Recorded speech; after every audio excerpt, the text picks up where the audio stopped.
Well, if you can believe it, we are about to begin the final unit of the course, and we have only 5 modules left. In this last unit, we are going to focus on market failure and the role of government. Markets fail when they fail to provide the efficient outcome for society at the lowest possible cost. And in previous units, we have looked at other forms of market failure. For example, when monopolies exist and they produce a lower quantity than the optimal quantity that society would desire at a much higher price. That's a form of market failure, and of course government intervenes to either eliminate monopoly and make it illegal or to regulate monopoly if it's a natural monopoly. But there are other types of market failure that exist as well, and when those market failures exist, the question is, well, how do we best deal with them? Do we let them continue, or do we require government intervention? In other words, should the government pass some kind of a law or program to regulate and create rules for the market to reduce or eliminate that type of market failure? And so that is what we are going to be looking at in this unit. Market failure and the role of government in reducing that market failure.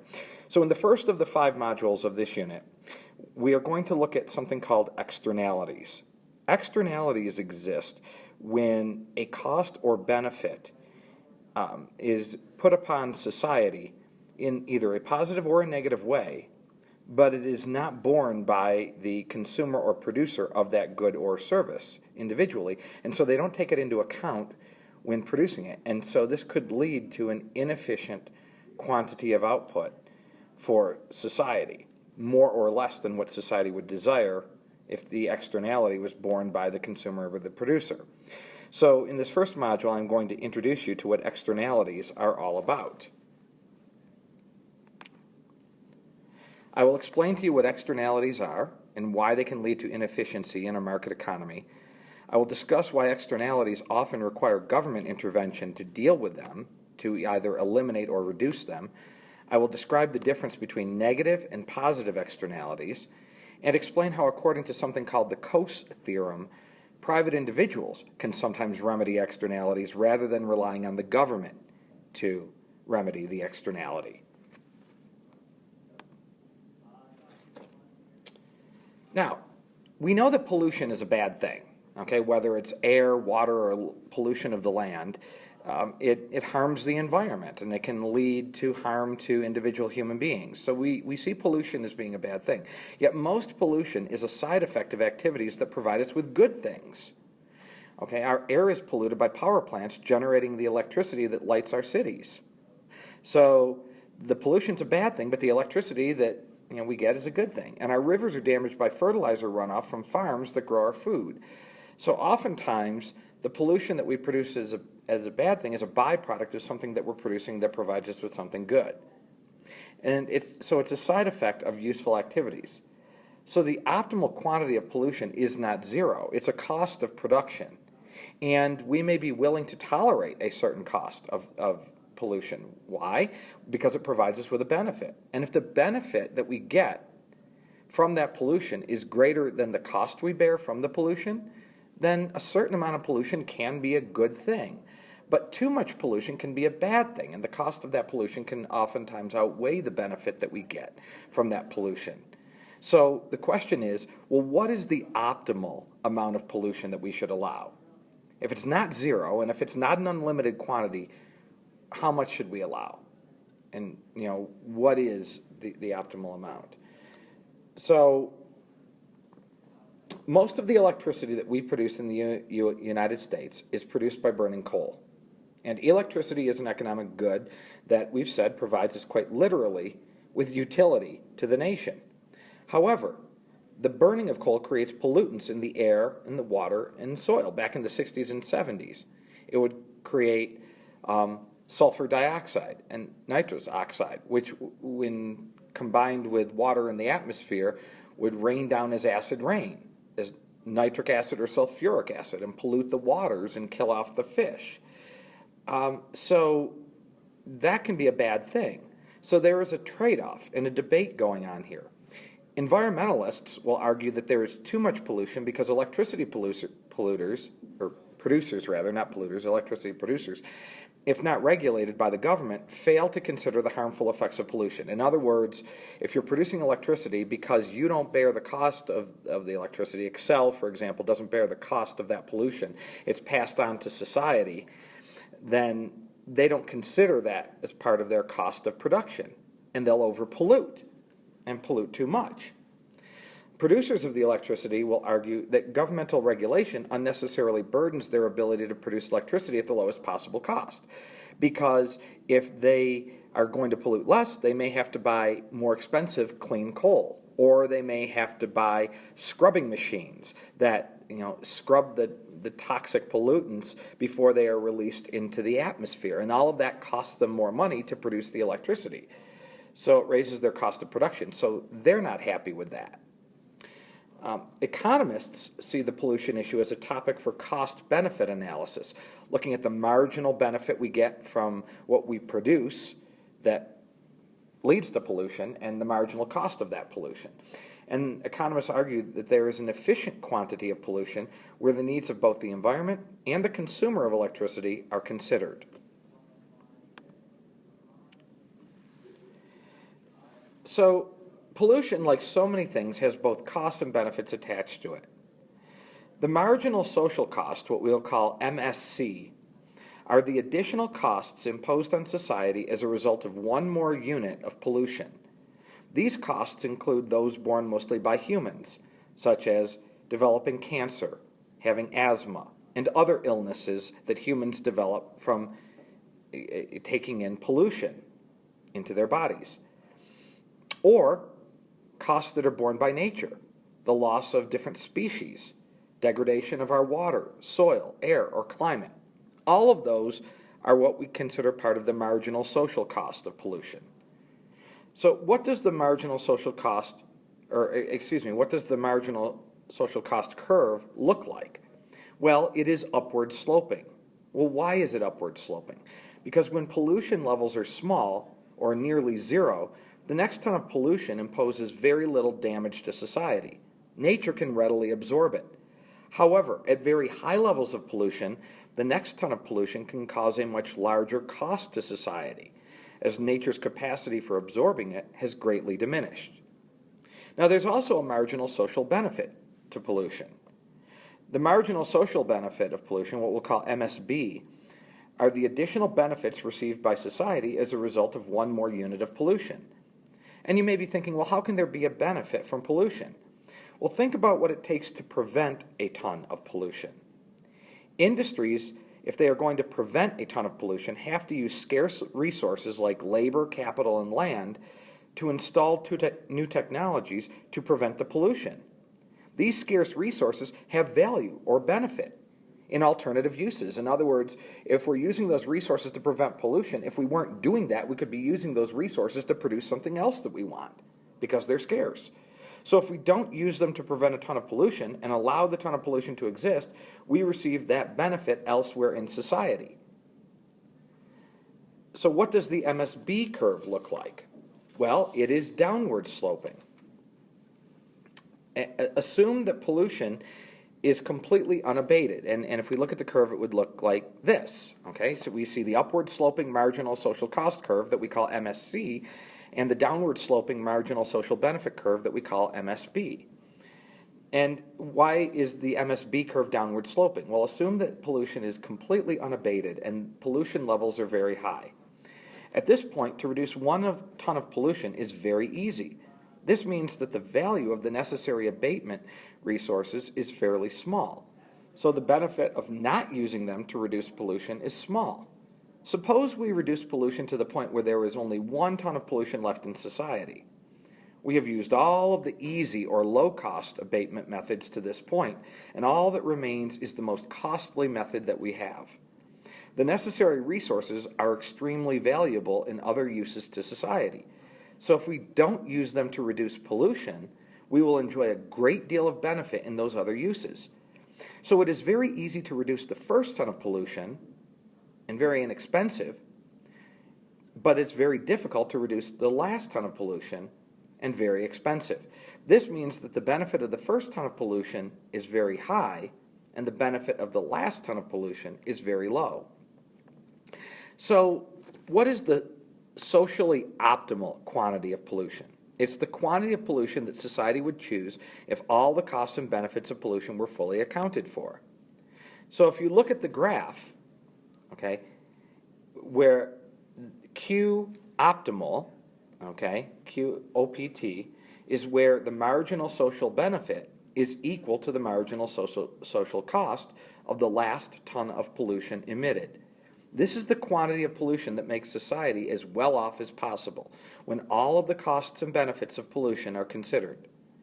Now, will society, if it's left unregulated by the government, if the government doesn't step in and regulate and limit pollution, will society on its own come to this optimal amount of pollution that we're calling QOPT, the socially optimal quantity of pollution? And the answer is no. Society will not do it on its own.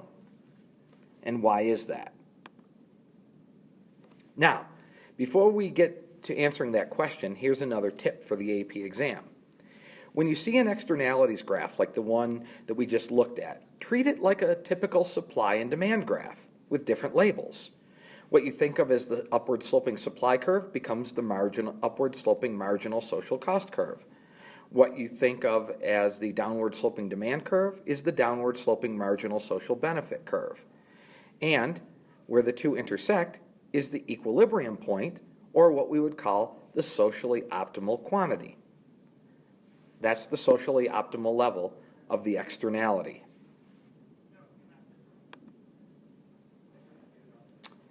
Now, pollution creates both benefits and costs to society. Those who benefit are the producers and consumers of polluting goods, like most forms of electricity, or any other good we consume that produces pollution. The costs of pollution, however, are imposed upon everyone and the natural environment.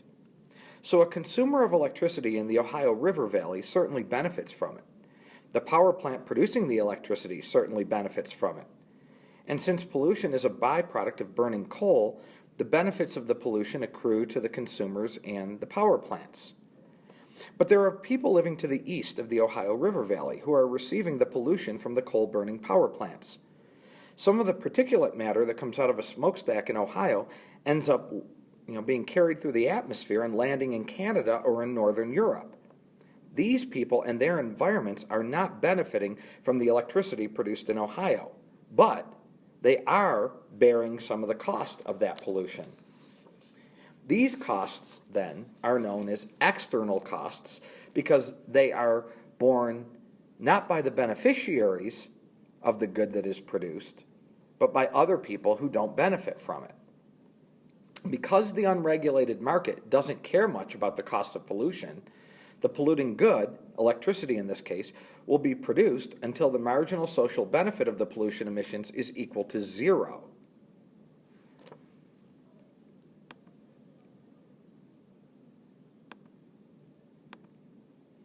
And so let's look at this graph right here to see why that's the case. This graph shows that this quantity of pollution, which we call Q market or QMKT, is going to be greater than QOPT, the socially optimal quantity of pollution. This tells us that the unregulated market will produce more pollution than is socially optimal.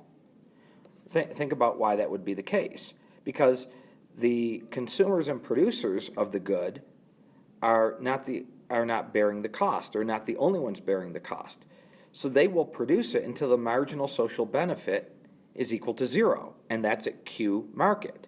But if you go up to the marginal social cost curve at that point, you can see that the marginal social cost at that point is $400, while the marginal social benefit at Q market is zero.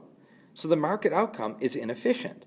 The marginal social cost of pollution exceeds the marginal social benefit of pollution by $400. In the next module, we are going to study these external costs, also known as negative externalities, in more detail. There are also positive externalities when third parties receive benefit from the consumption or production of a good or service. So, how do we deal with the inefficiency of excess pollution? Now, let me remind you that external costs and benefits are known as externalities. We've already talked about that. Pollution is an example of an external cost or negative externality, but in the next module, we will see in contrast that some activities can give rise to external benefits or positive externalities. But now getting to the inefficiency of excess pollution. How could society do better with less pollution? Okay. Left to itself, a market economy will typically generate too much pollution because polluters have no incentive to take into account the costs they impose on others. So let's take a look at the graph again. Okay. At Q market, suppose we could reduce pollution by 1 ton. Okay.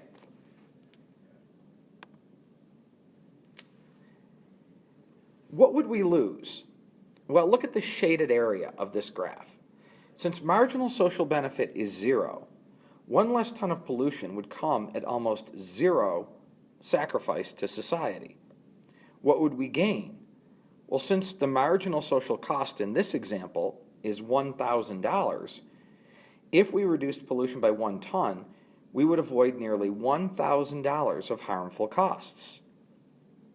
Society would gain nearly $1,000 of net benefit from reducing pollution by just 1 ton.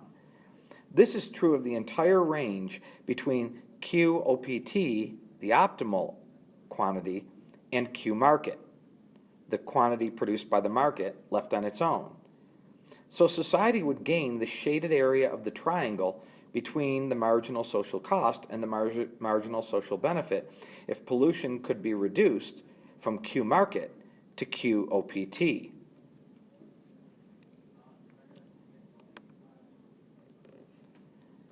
Now, an example of this is talking on your cell phone while driving, or even texting on your cell phone while driving. Traffic safety experts take the risks posed by driving while talking very seriously. Why? It's called distracted driving. If you're texting while you're driving, you're not paying attention to the road while your vehicle is traveling 55, 60, 70 miles down the highway.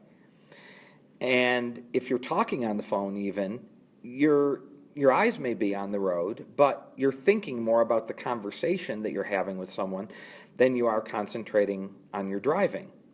And so it creates risks. And many vehicle accidents and sometimes even deaths on our highways are caused by people texting and talking on their cell phones and distracted driving. One estimate suggests that people who talk on their cell phones while driving may be responsible for 600 or more traffic deaths per year. And so many states make the use of talking while on your cell phone illegal. Now, we haven't done that here in Colorado. Texting on your phone while driving is illegal in all states. But in Colorado and other states, talking on your phone isn't. And some want the use of cell phones while driving made illegal completely. Why? Well, think about the benefit and the cost.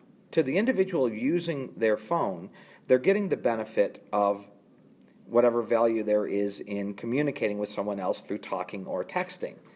And they are taking a risk, and so they may bear a potential cost. But if they have an accident, that cost is going to be shared with the person who is in, or people that are in the car that they crash with.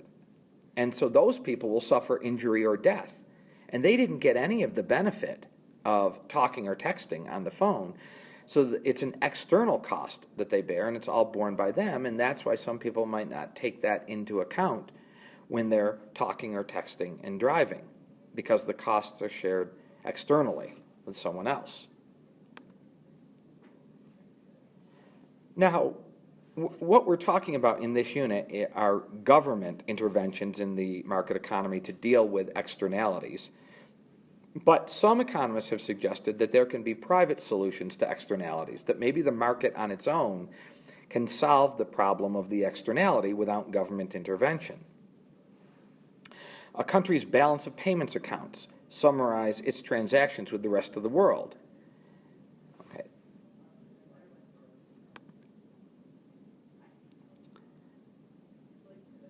I'm not exactly sure what that slide was doing in there. It didn't really have relevancy to what we're talking about. So let's just skip over what I just said there.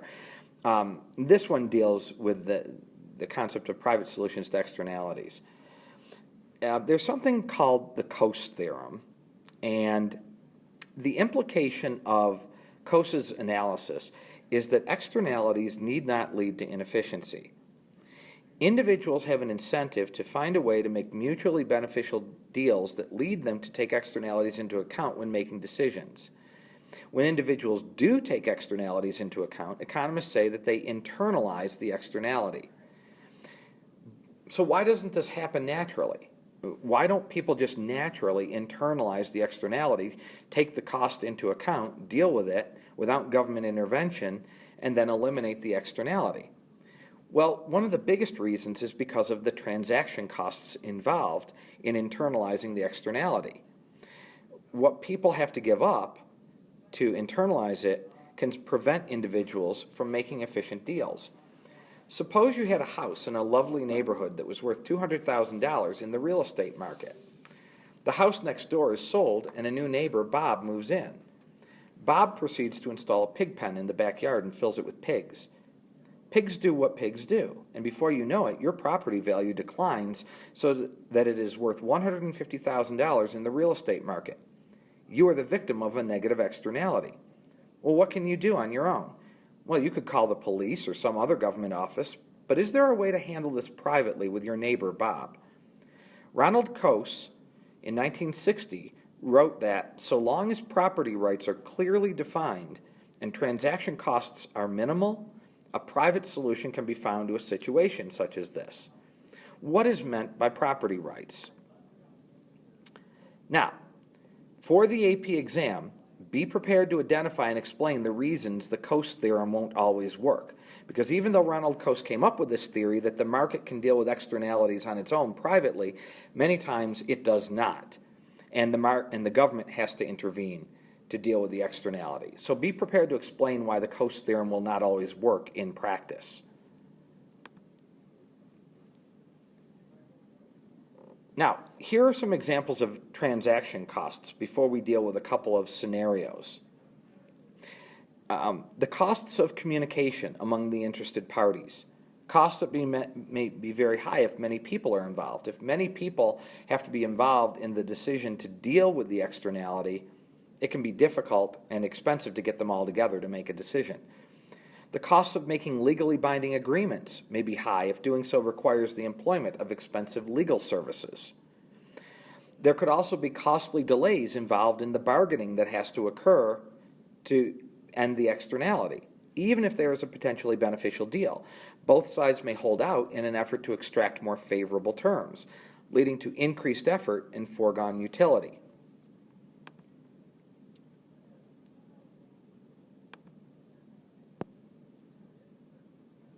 Now, let's go back, before we go to that next screen, let me give you a couple of scenarios dealing with property rights. In the first scenario, suppose Bob, who has the pigs that we just talked about, has the legal right to have pigs in his backyard. What could you do about the negative externality? Well, after the pigs have moved in, your property values have fallen by $50,000. This tells us that you would be willing to pay up to $49,999 to get Bob to not raise pigs next door to you. So you invite Bob over for coffee. You discuss how much money you would need to pay him to not have pigs, and the government doesn't need to get involved. For example, if Bob is willing to accept $20,000 to not raise pigs, you are only out $20,000 instead of $50,000. Bob doesn't get to raise his pigs, but now he has $20,000 cash to shop for bacon and ham at the grocery store. Or here's another scenario. Suppose that you have the legal right to a house that doesn't smell like pigs. Bob really wants to raise pigs in his backyard, and not being able to raise pigs is creating a hardship for him. What could be done? Well, we know that if Bob has pigs, it will harm you in the amount of $50,000. So Bob could offer you $50,000 cash or more to compensate you for the damages. Again, in this case, there is no need for the government to get involved. But what are the transaction costs in these scenarios? These might be the cost of negotiating a settlement with Bob and exchanging the cash. In this scenario, these transaction costs don't amount to much. Regardless of whether we are dealing with scenario 1 or 2, Coase would say that these private solutions internalize the externality. the party that is imposing the hardship on the other is required to compensate the victim. In reality, though, there might be situations where transaction costs are too high to make a private solution easy to negotiate. And, we've discussed some of these, but let me give you an example where Bob's concerned. The first one, high communication costs between affected parties. Suppose that Bob's pigs are polluting not just your property, but dozens of other people in the community are feeling the negative impact. Now the costs of negotiating a settlement between dozens of people and Bob are much higher. The second transaction cost here, high legal costs, well, what if you have to go into negotiations and legally binding agreements with Bob that require lots of attorneys and a huge stack of legal bills? That could prevent an agreement from taking place. And then the third one, costly delays involved in bargaining. Suppose that Bob is fully aware that you are the victim of the negative externality and decides to delay negotiations and postpones every meeting you have scheduled. Maybe he thinks that you will eventually get tired of these delays and move. So these transaction costs can prevent the market from dealing with the externality on its own. And that is why the Coase theorem often does not work in practice. Think about how many people now have to, when they want a cigarette, smoke outside. Okay. Economists have tried to value the health costs of cigarettes, and it depends on whether you count the costs imposed on members of smokers' families, who also bear the cost of secondhand smoke. We know that emphysema, asthma, lung cancer can all be results of smoking tobacco. And even if you inhale secondhand smoke, you can bear some of those costs, which is why in many communities, public smoking in most locations has now been made illegal to prevent those costs from being borne by people that don't want them. But economists tried to put a value on this, and they said if you don't include smokers' families, the external costs of secondhand smoke have been estimated at about 19 cents per pack smoked. In 2005, they raised that estimate to 52 cents per pack smoked. But if you include the effects on smokers' families, the number rises considerably. And if you include the effects of smoking by pregnant women on their unborn children's future health, the cost to society of secondhand smoke is immense, about $4.80 per pack, which is why many locations have banned smoking in public places. Here's an AC/DC Econ video produced by Mr. Clifford on market failures and the government for you to watch on the AC/DC Econ website. Here's another one he's produced entitled Pollution, the Government, and Marginal Social Benefit Equaling Marginal Social Cost. You can watch that on the AC/DC Econ website as well. Here are some notes on the Coase theorem to help you understand the Coase theorem a little bit better.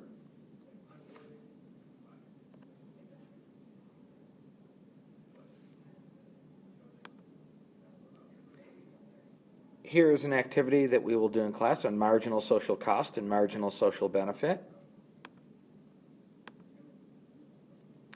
And here is a summary of what we have looked at in this module.